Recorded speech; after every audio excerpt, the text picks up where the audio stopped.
as you know, as a startup, a lot of times you want to do a ton of things and you just don't have the resources, the introductions, the access that you would need.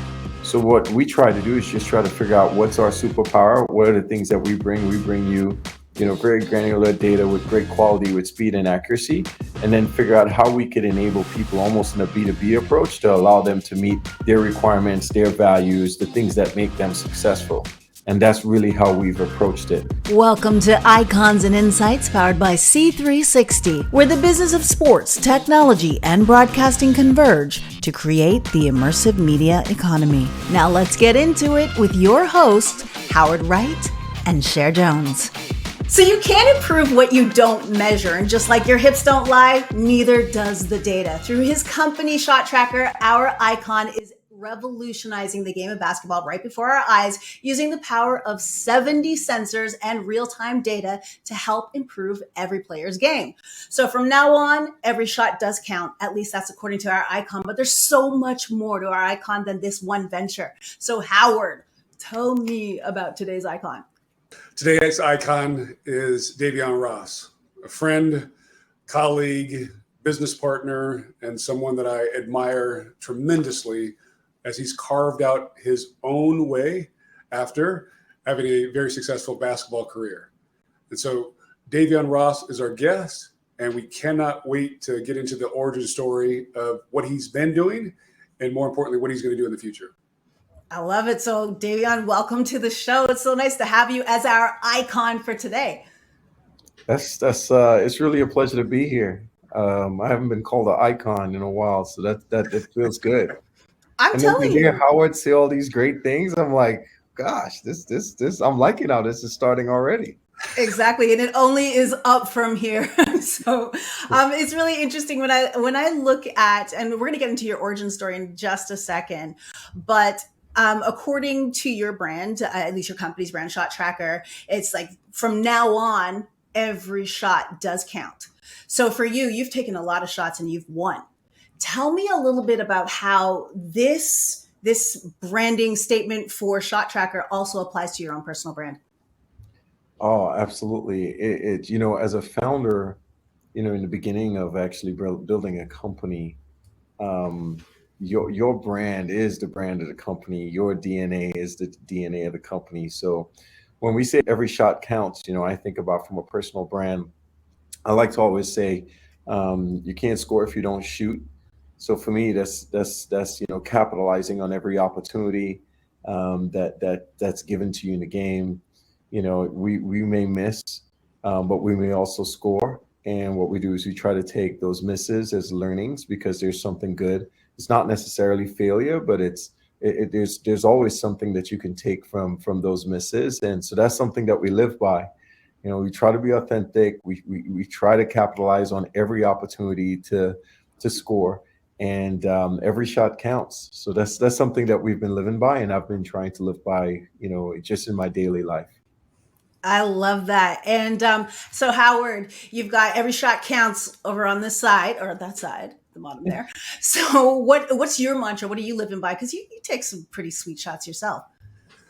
Trying to live by, high intelligence, high enthusiasm in everything that I attack and everything that we try to do. This year plus of COVID has stress tested all of our patients in terms of, am I the father that I need to be? Am I the husband that I need to be? Am I the executive that I need to be? Am I the son? Trying to come back to the high integrity, high intellect, and have high enthusiasm for the people that I love. I love it, because that is something that, as this time is challenging us to be better people, to grow better, to be better. Those are great ways to look at that. One thing I want to get into right now is your origin story. So what's interesting, Davyeon, is like my father, he came from Jamaica. He's an entrepreneur. Both my parents are entrepreneurial, very successful in their game. Hairdressers. And he has that, came to Toronto in the late 60s with $5 in his pocket, and then went on to build, and I'll call it a little empire in Toronto as far as black hairdressing is concerned. So for you, coming from Trinidad all the way to where you are right now, give us a little bit about how it started and how it's going. Yeah, I I think as everybody should do, I tend to look back on this story a lot, and Mhm. I think to Howard's point, COVID has forced me to look back on this story a lot. So I am from Trinidad and Tobago, born and raised. It's funny, right? Like if you're near islands, if you think about places to go, Toronto is like the Caribbean in Canada, and New York is like the Caribbean in America, right? So Right. either you go to New York or the Caribbean. I went to Kansas. I don't know. I guess I missed the memo. But yeah, I grew up in Trinidad and Tobago. Graduated high school fairly early, around 15, going on 16. I was doing like most Caribbean people. I was doing CXC and A levels there, further math physics at the University of Cambridge. Started to play basketball. Was really a soccer player. Started to play basketball, working out with the national team, national under 19 team, and end up getting a full scholarship to Benedictine College, thanks to someone who went to Benedict's and reached out to a coach and say, "Hey, who is a good basketball player who's got the grades?" And my name, came up at the top of the list. So that's been a really powerful journey and something that I'm very grateful about. Just coming here and went to Benedictine College, played basketball there for 4 years, but studied computer science and math. And now leading up, founding a startup. This is my second startup that I founded. It's been very fortunate to raise capital. And I use the word fortunate and blessed a lot because, as Howard would tell you, as people of color actually raising capital, and I mean, there's just been, the data is out there, right? There's a shortage. So I feel very fortunate and blessed to be able to raise capital, building a company in a fairly innovative space. ShotTracker has filed about 29 patents, of which, we've got about 19 already issued. So we're solving some really hardcore technology problems. We're advancing the sports games. We're trying to change the way data is captured and how people are leveraging that data to really try to, enhance the fan experience and automate broadcast production and do so many other things. So I would say from that whole story that you told about your dad coming here, I came with a duffel bag and a few dollars in my pocket. It's very common for most like immigrants, especially coming from the Caribbean islands. So you said it, and I wanted to laugh because it was just reminiscing of my experience. But I've been really, really blessed, just with meeting exceptional people, building an incredible network, and I feel very fortunate to be here. So it's like the blessing meets the hard work, and then Yeah, the rest sure. is It's funny how that planned. works, right? It's awesome how it works, for sure. So, Cher, one of the things I admire most about Davyeon is the kind of the power of the partnership, of how he is put together all the integrated circuitry on the VC side, on the partner side, on the investor side, on the board side.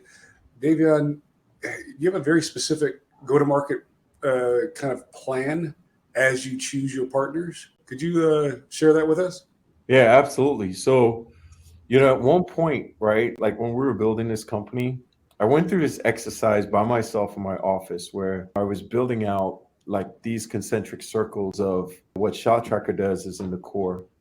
And then I started to just imagine all the things that we can't do, but if we were an enabler and if we were able to provide that data with the right latency, the right accuracy, the right speed, how could it empower people? And as I went through, I started putting up all the different domains that could leverage our data, right? Whether it's broadcast, and in broadcast that have, hey, we could help drive cameras, we could help better storytelling, we could help drive engagement around sponsorship.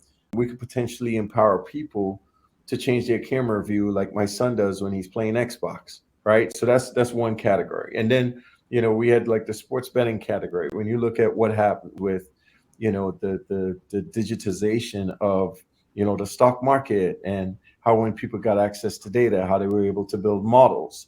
And then when you look at like where we're going from a telecom perspective and the impact of 5G, and the fact that ShotTracker and its speed of its data is like just the perfect solution to be able to showcase 5G in the market. And I could go on, right? So I had like all these different verticals just sitting around our data. And for me, what that did is it helped me understand the impact that ShotTracker could have within the ecosystem. And then I started targeting partners based on it. And a lot of times, there's one company that we targeted probably 2.5, 3 years ago, and they just weren't ready. And then they came full circle around and made an investment in us. So, for me, it's about, we can always go further together.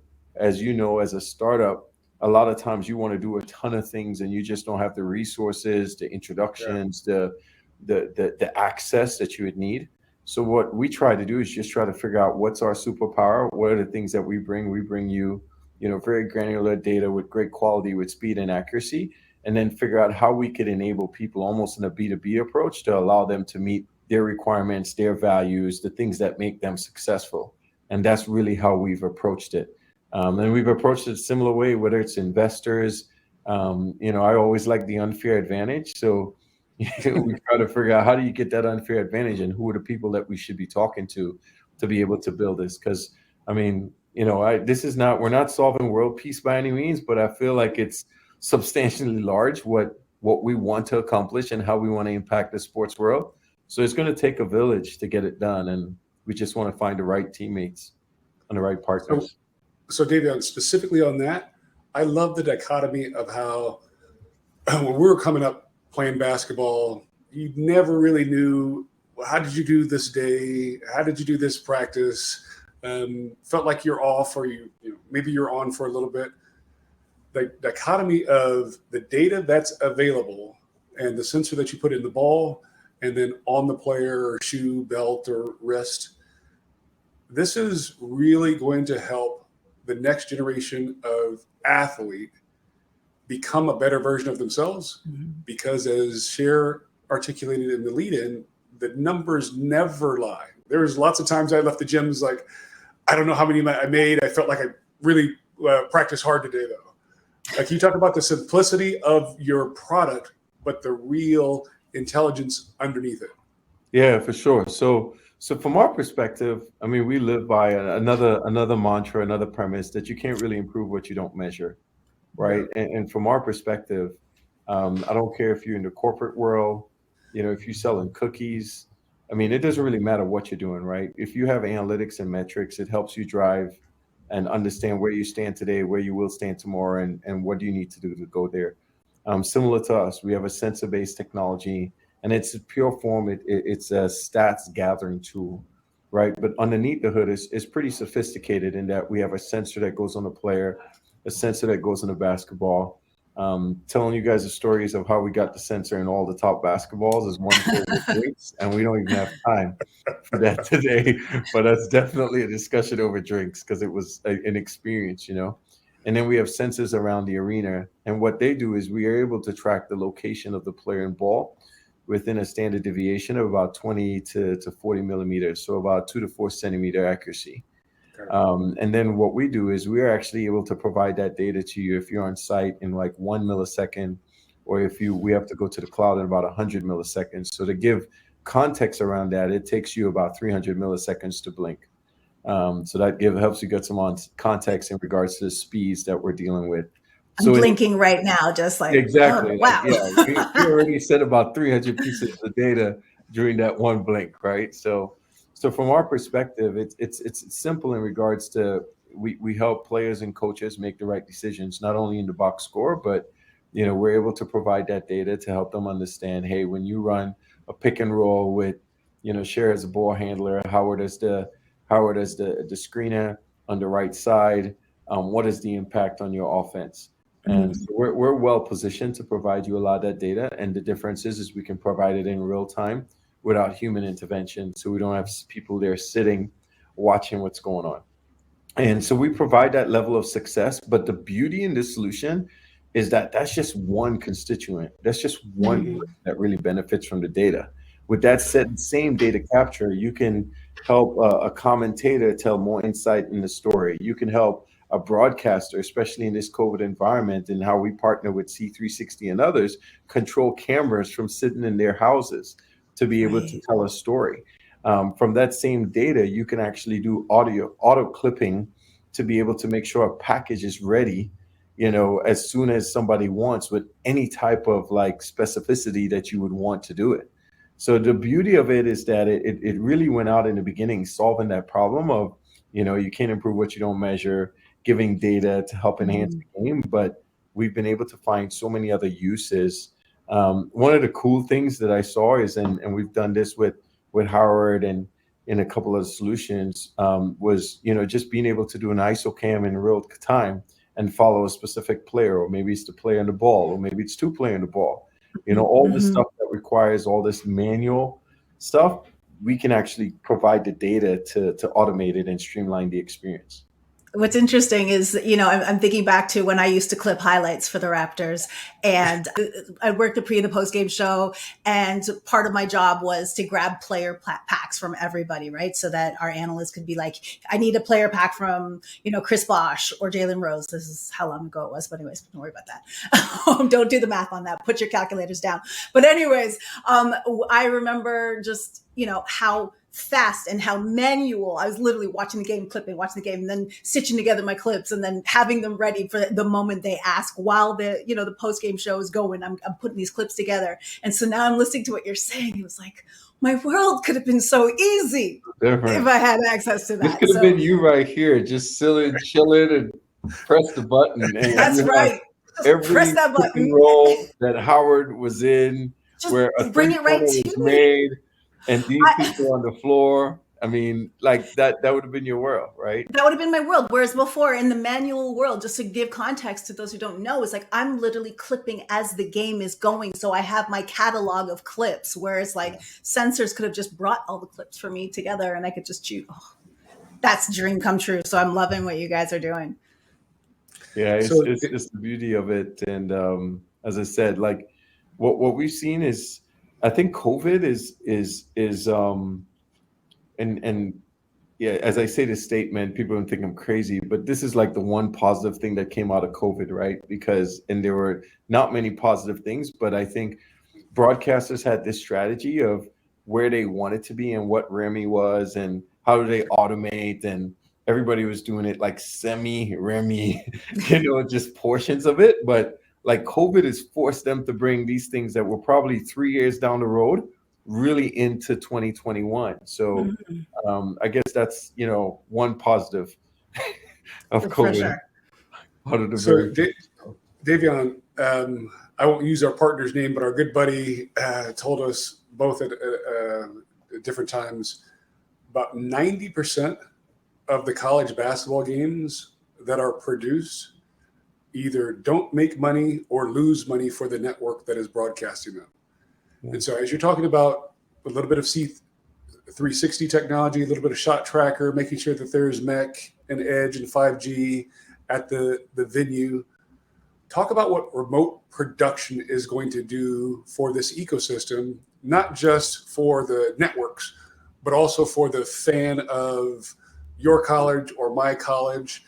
Remote production is upon us right now, and I think fans are really going to appreciate the uniqueness of the views they get to see from high fidelity cameras.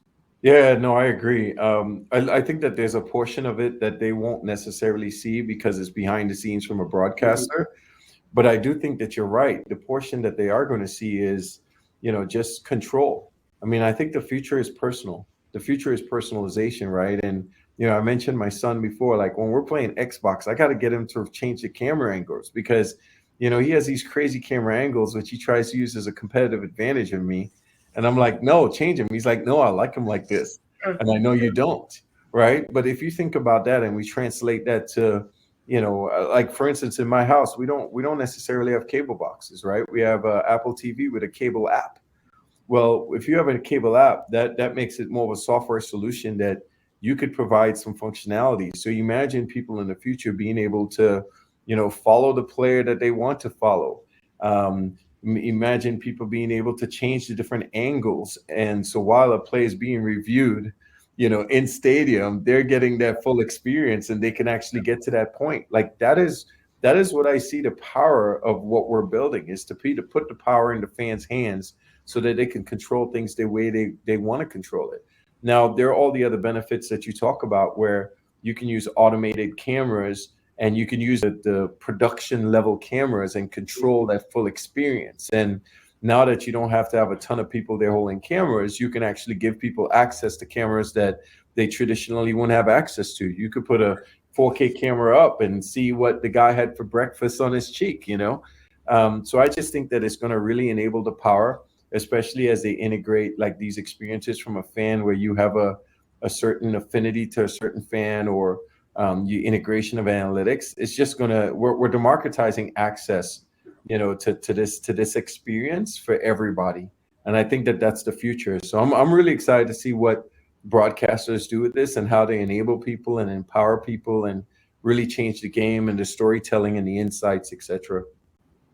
And I think like when you look at it as well, you look at just your son's experience and the new expectations on the generation coming up as far as what they can access and what they feel they have the right or the privilege to access. And when you think about all the deals that have like the rights deals that have gone down now, it's like how do you make those deals valuable? How do you monetize all the rest of the stuff, because that's just so expensive, and as far as the rights are concerned, and what is going to be the future of watching the game, because like you said, it is personalization and we got to put some value on that.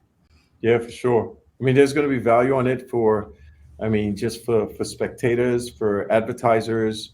We're seeing a ton of, sports betting alignment. I saw the data around like money people are spending around NFL when it comes to sports betting as different states become legal.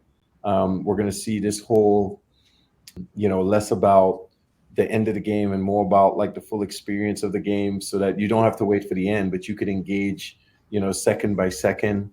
I also think that the fans are becoming much more knowledgeable thanks to like the breakdown of basketball just on like social media. You have whether it's Baller Breakdown Basketball and some of these other sites that are really giving insights into the game. And I think the fan has become much more educated as it relates to the analytics around the game. And I think that's only going to happen for more sports. And Howard, this must be super exciting to you, because I mean, this is all you talk about: immersive media technology. This is it right here, right now. What excites you most? The convergence. It's the convergence of all these disparate technologies that now act as a multiplier for one another. What Davyeon and ShotTracker does is clearly the best in the business in terms of data analytics and bit rate and everything else. We were lucky enough to pilot a couple projects with Davyeon and ShotTracker for the Big 12, and we're going to do some other things this coming fall. They just have the best technology in the world as it relates to data analytics. We become the video kind of verification engine that rides on top of his technology. And so this is this coalition of a willing of folks that somebody's going to do compression, somebody's going to do the transport, somebody's going to do the video or video as a service, somebody's going to do the data. And we as fans are going to benefit from that, because then we can be our own executive producers of. Absolutely. And then, Davyeon, let's talk about our buddy Wayne Kimmel. I was just thinking about Wayne. All these particles accelerate in the same arenas, in the same buildings at the same time. And now the betting aspect of it. Fantasy League will be very important, but the betting and the prop betting of in-game betting, will LeBron make this free throw? Will Steph make this next three-pointer he's coming down? If you have a sports book in your hand at all time, which is your phone, this is why investors and high-tech companies like us are getting in this business. So, Davyeon, how quickly can we get this, the integration of the betting as the overlay to the video and the data analytics? Loaded question, not quick enough. Because look, there's just so much that goes into that, right? Just from the full experience of one, just the technology integrations. Two, we're looking at since the reveal of PASPA, we've got 27 states or something like that. I think we're going to see proliferation over the next couple of years. I think people are still, from a broadcast perspective, they're still figuring out how to monetize it, how much is enough, how much is too much. So I think that there's going to be a little bit of an evolution, and it's going to be an iterative process. I mean, when you look at like what Simplebet and some of those other guys are doing, and then you have the college space where, they're not comfortable with that right now. There's just a lot of stuff that needs to happen. I think we're going to see quite a bit of an evolution over the next, 2 to 3 years as people get more comfortable and understanding how the data can be used and what the integration is. And I mean, we just saw, like, I think it was LSU who just signed with Caesars, and then you had Colorado who signed with PointsBet. So it's interesting. It's coming. For us, we try to work with our partners and the conferences to really just alignment and go at their pace.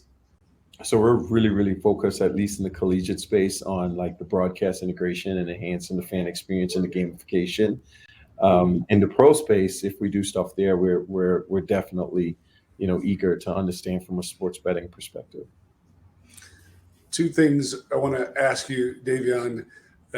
As the icon that you are, you're not resting on your laurels. You have two in particular projects that you're in the middle of that are fascinating to me, not just because I'm in the ecosystem, but I think are fascinating to others.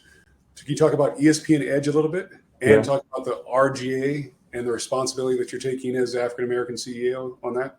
Absolutely. So the ESPN Edge, ESPN has always been an innovator.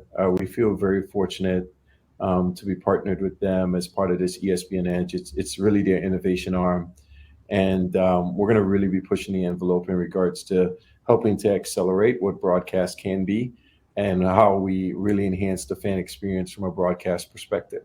So I feel very fortunate to be part of that group. But just know that it's really going to push the envelope. And, Howard, I think what you're doing is just well positioned to, just work alongside with us on some of these things with ESPN Edge. So I'm excited about that. On the other side, from a coalition perspective, as a founder of Color, I feel like we have a responsibility.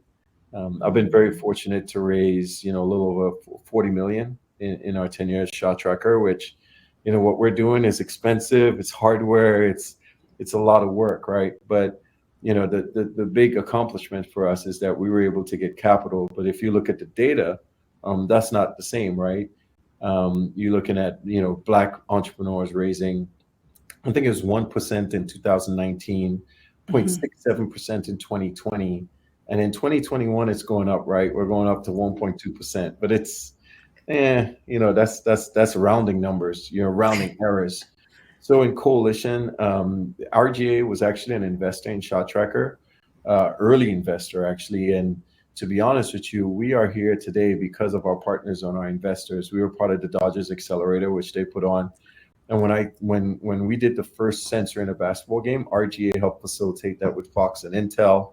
When we were struggling to get to some basketball manufacturers who were working with RGA pretty extensively, they ushered us in, opened the door. I was borderline on a restraining order. That's just a joke, by the way. But I was executives who wouldn't answer my email, and it was borderline going to be a restraining order, and RGA stepped in and saved the day. And then on our last fundraising, they actually facilitated the intro to Verizon. So from our perspective, I had a front seat into the impact of RGA. When they came to me in the last 12 to 18 months, just talking about what was going on in our society, how do we drive justice and social equity and stuff, we started talking about how do we do what you did for me and really bottle that up and make that available to other entrepreneurs of color. So I partnered with them in this Coalition Venture Studio. It's an ongoing initiative. And really what we're trying to do is democratize access, like how they could give me access to Fox and Intel and all these guys to help move my business. How can we do that for other founders of color? And they're willing to make some investments also in some of those founders, and then provide access to creative capital, which is, imagine having access to the incredible, brilliant people that are working on some of the blue chip brands that RGA works on as a large organization, and have those same people help us as startups in our business. So I feel chosen. Yeah. I feel fortunate. This is hard work. Yeah. But it's as Howard feels the same. We have a responsibility. If you're in this position and you're able to raise capital and have the tiny bit of success, then it's really important to have a seat at the table and kind of extend that hand to figure out who else we can help, people. So going with that theme right now, I'd love to get maybe even just 2 tips for founders on the come up who want to do what you've done. And that these 2 tips, while they may not have secured the deal or secured the opportunity, they definitely open doors for you. So do you have a couple tips that you could share?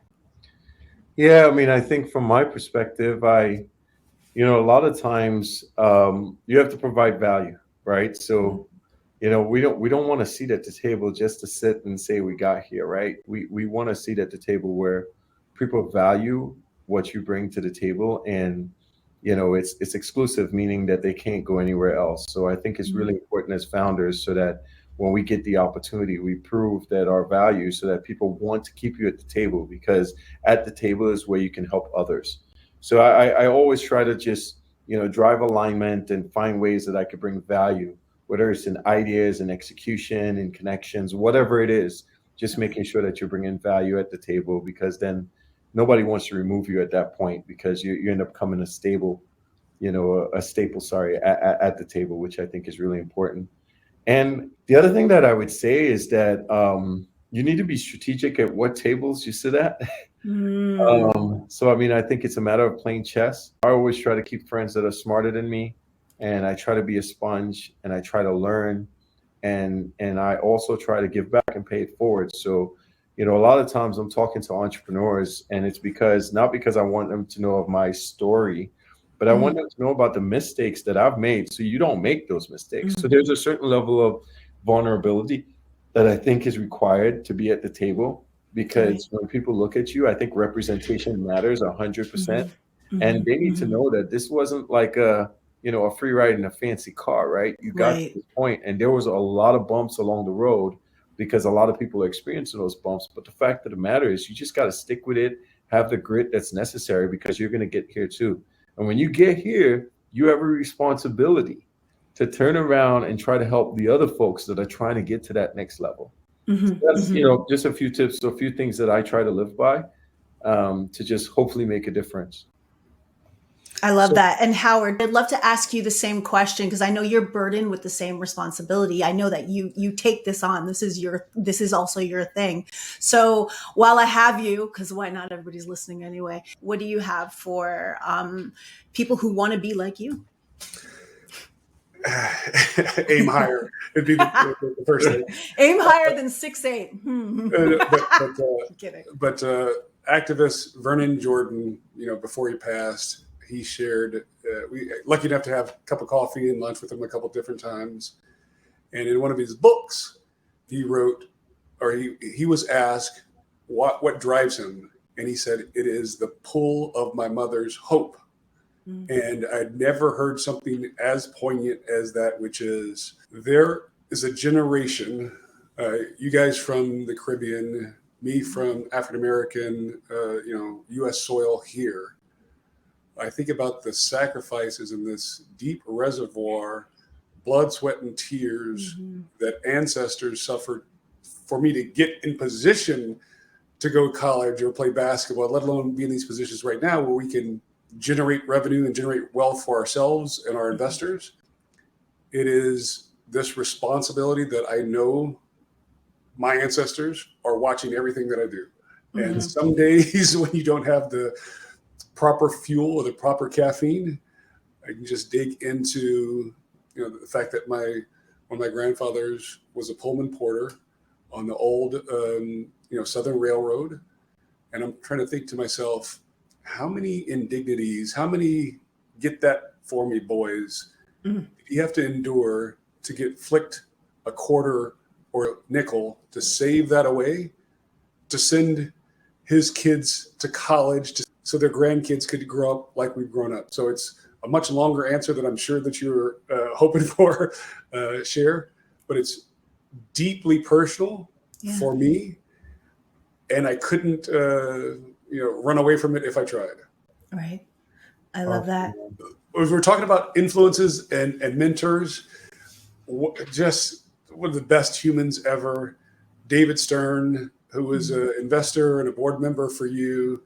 I came into contact with him over the years, having been in the NBA and then at NBA events. I like to consider myself one of, 10 million mentees that he had, that he was always nice to. I'd come to town to New York to see him. I have a couple of David Stern isms, but you were closer with him. You spent way more time with him than I did. Can we tell the world, in a PG-13, by the way, just the uniqueness, which was David Stern?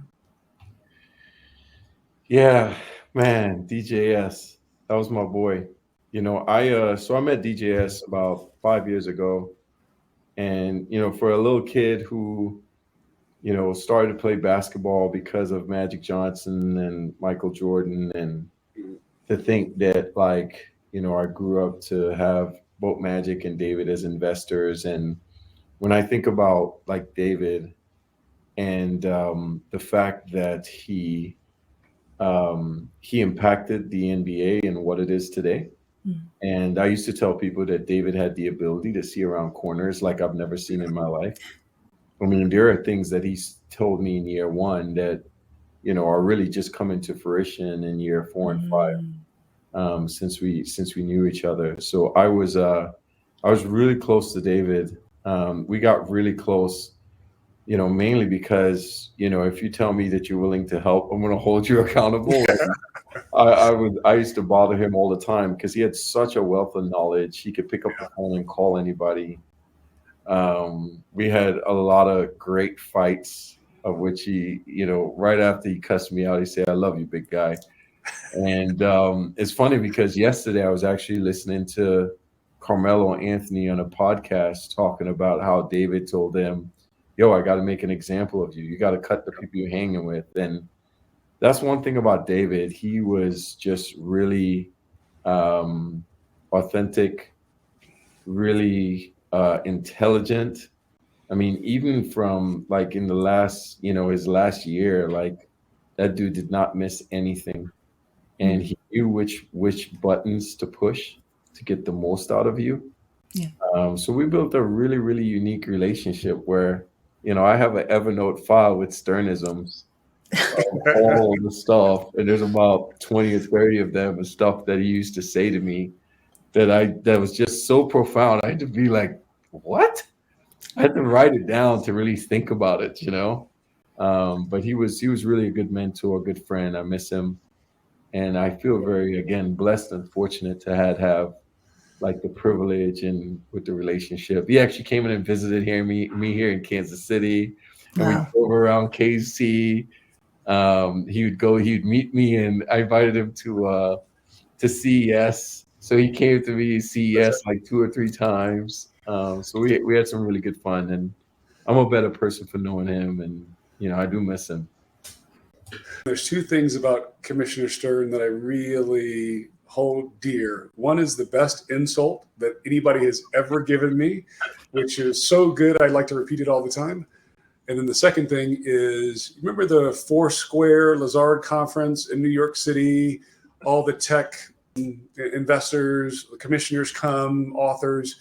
It's a who's who in New York City. I was always, or you and me were always the lowest net worth guys in there. And I'm okay being in that kind of room. And Bettman, Goodell, Silver, Manfred, all these luminaries and icons would be in there. And then Commissioner Stern would walk in for lunch, and they'd give this guy a standing ovation every single time. I mean, that was kind of recognition from some of the most important leaders in the free world. The insult now, and I know I've told you before, Davyeon, but this was good. So we're working at Intel, and this is the early days of this immersive media economy, Cher. So we're explaining to him where you invest. It's tech, there's volumetric, there's data analytics, there's compression.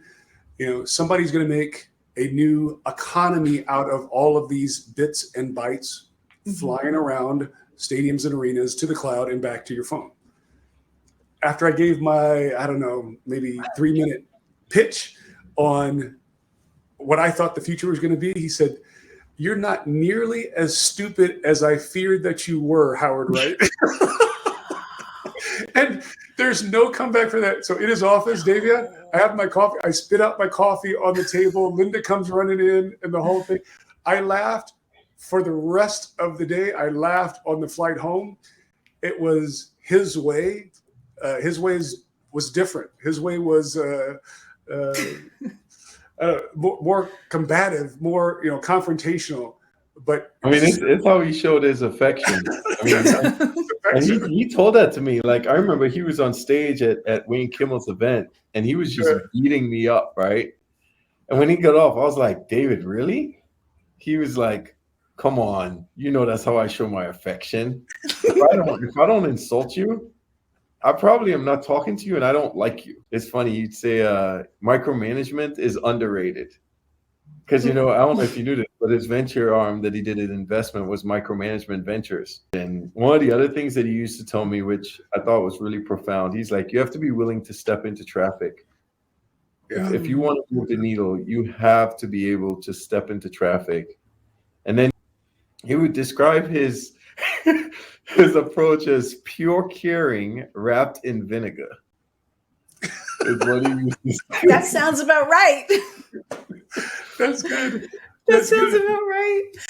So one of the things that, as we're sitting here going down memory lane, there's one thing that Howard loves to ask each and every one of our guests. And we get so much profound insight. We're already getting ton from not only you as an icon, but also David Stern as an icon being here, which is awesome through you guys, through your memories. But so Howard, I will let you go ahead and ask your famous Howard question. Tell us the best day of your professional career and why, and then the worst day of your professional career and why. When did you learn from both of those? Okay, there are a lot of bad days. So I'll start with the best day. The best day of my professional career was the beginning of this journey. It was when, Sprint offered me my job to start as an engineer at Sprint. And the reason why I chose that is because it was the start of something amazing. And it was the reason that I got to stay in the US. Because being a foreign student, you had to go through this whole process of, OPT, optional practical training, H-1B, all the different visas and stuff. So, I mean, I probably had more exciting days in my professional career, but they wouldn't be possible without, me getting that opportunity to really use my computer science degree and be a software engineer. And that was the beginning of where I am today. And it was an incredible learning experience. I've always been a grateful person because I never take that stuff for granted. So I would say that's the one I would mention. There were probably a lot more exciting, eye-jerking options, but I think that's the one because it was the genesis, it was the foundation. Okay. The worst day of my career, gosh, I don't know if I've really had the worst day, but this is what I will say. And I'm not dodging the question, but I'm probably not answering it directly. This is what I will say. I've had a lot of bad things happen in my career.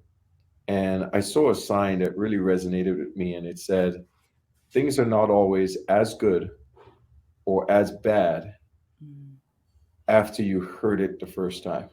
So the first time, it's more of like a emotional, like, holy crap, this happened, or holy crap, this happened, right? But like when you hear it the second time, they're not as good as bad. And for me, I'm a spiritual person. So every time, I've gone through situations where they've been less than ideal, whether I heard like a competitor, I didn't get a deal that I thought was going to kill our company, or, we ran into issues that were just really detrimental to the business. And I went home, or I couldn't make payroll or anything like that. Like I've had a lot of those situations as a founder, but there was something about it that allowed me to understand there was a greater source, and that everything is going to be all right. And so when I think about my worst days, there are many of them, but I look back at them and they help me as I deal with bad things that happen, because I look at it and I said, but look how you got through that. Right. Look how you live to tell another day with a smile. So that when I think about my worst days, I just think about getting through it, knowing that there's a greater source, and knowing that it wasn't as bad as you heard it, the second time around. Right. And you dealt with it, you conquered it. And so it's teaching me a lot of persistence, grit, patience, and just letting go and let God, to a certain Yeah. extent. No, exactly. I love that. I hope that's acceptable, Howard. That is acceptable, sir. Okay, great. I love it.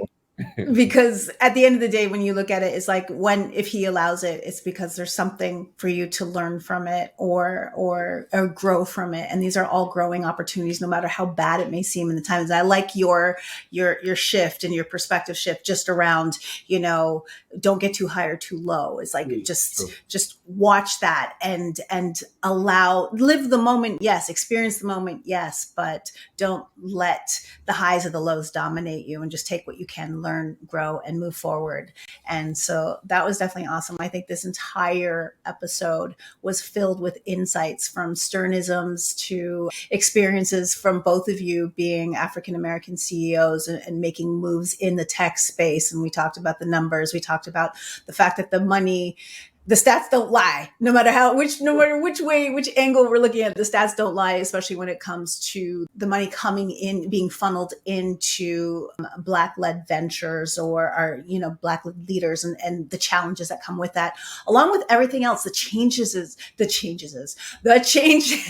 that are happening with the immersive media economy and just how it's blowing up and all the different factors. So this was an iconic episode. So Davyeon, you definitely brought it. And I definitely want to thank you for joining us today, because this was awesome. Thank you for having me. It's really a pleasure. You guys are icons yourself. And I feel like it's been a privilege to be in your company. So thank you so much for having me. It was an honor. No, it's been far too long, Davyeon. Let's connect back up in Kansas City, New York, or Philadelphia, back out here on the West Coast. It's been too long, my man. Look forward to seeing you and having a glass of wine. What you do? Sure, I received that. Love it. So you guys have been watching Icons and Insights. Make sure you tune in for another episode.